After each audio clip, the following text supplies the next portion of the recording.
Hi everyone, it's Vicky here from createafashionbrand.com and fashionserviceshongkong.com.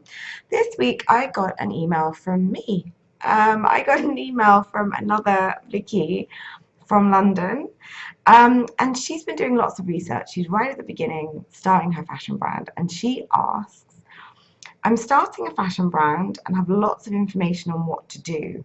Can you tell me what not to do when I start? Okay, Vicky, great question.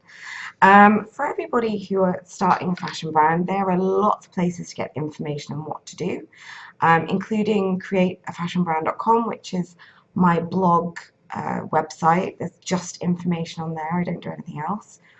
And lots of other places too. There's lots and lots of information. But there's also a lot of things that you shouldn't do when you first start, and maybe leave them to a little bit later on in your process. So I'm going to talk about them. It's also really important to remember that you're going to make mistakes. That is just inevitable. If you've never done manufacturing before, if you've never started a business before, and if you've never worked with fabrics and fashion before, you are going to make mistakes. So just don't worry about them so much. Learn from them. Accept that the first time round it's going to take a bit longer than next time. The first season is always the longest because you're setting everything up from the beginning. But that's okay. The important thing is to learn from the mistakes that you make. That's fine. But I also want to make sure that you're not going to make mistakes that cost you lots of money. Okay, because budget is a huge thing when you're first starting out.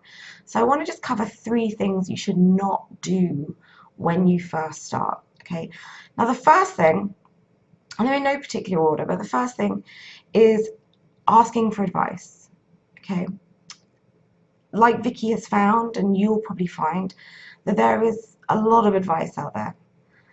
Not all of it comes from people who are experienced or have ever built a fashion brand before.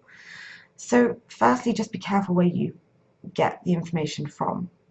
But when you're at the point where you really want someone to help you and you ask someone for advice, they're going to be people who are experienced. I would hope you would get somebody who knows what they're doing, which I'm sure you will.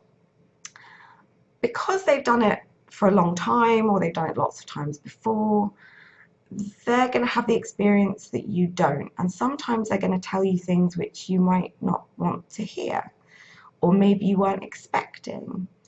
But it is really important you take it on board rather than ignoring it. And I've seen this happen quite a lot at different seminars, talks that I've done, various things. You hear people talking and sort of questions and things being asked. It's really important to go with the expert advice that you've been given. By all means, try it your own way. That's fine. But in my experience, what usually happens is that people go away, they do their own thing, they try it in their own way, and then a couple of years later, after they've spent a lot of money, a lot of their budget, and a lot of their time, things don't work out the way they think they're going to work out, and then they end up coming back and asking for advice. So I just want to save you the money and the time and the patience, really, in starting your brands. That's really important. The second thing, and I talk about it a hell of a lot anyway, is research. A lot of people ignore the research part of your brand. They want to get into the fabrics and the designing and all the fun stuff, all the cool, sexy stuff. That's great, wonderful, and there is definitely a time and a place for that. But you also need to make time and a place for the research. So my point 2 would be, don't ignore the research part. Okay. And the third thing, and it's probably the thing that you've done already, and most people do, this is something that everybody does, okay? And it's fine, it's just going to take a little bit of time for you to fix it, and that's okay. But the first thing that people do when they come up with an idea for a fashion brand is they think about the brand name, the logo, and for some reason the business card. People always design their business card first. I don't know why, genuinely. I think it might be because it's like a small, easy task so that you can kind of visualize your brand. But my thing would be, do not do it right at the beginning. Don't do that. Do it towards the end, and I'll explain why.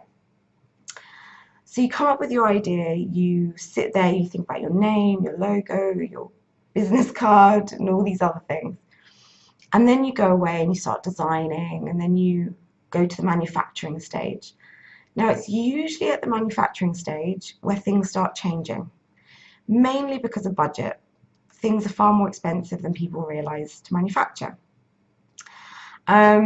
And at that stage, people then have to make compromises. You might have to take away a few styles, or you might have to make those styles a bit cheaper or alter them a little bit.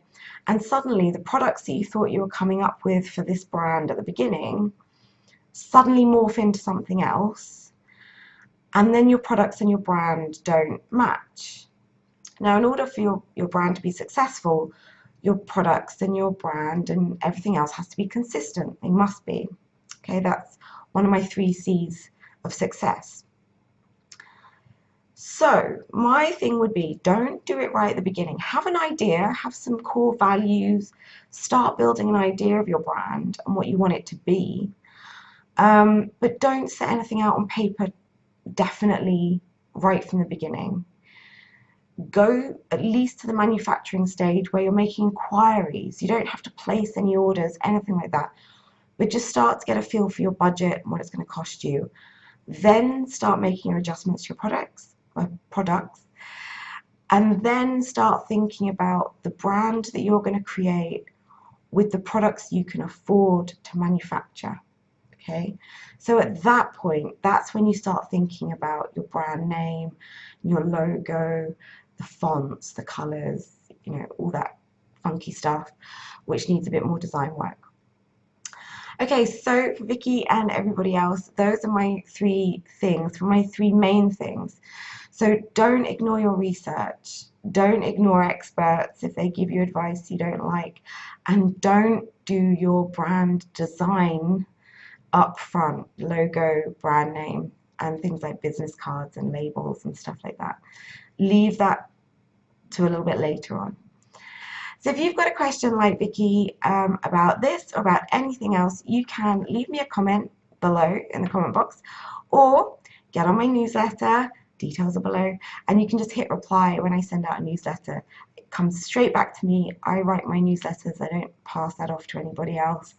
And you can just ask me a question there and I'll make a video like this.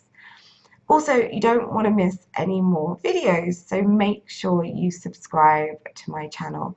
And if this video has been helpful, please like, please share it.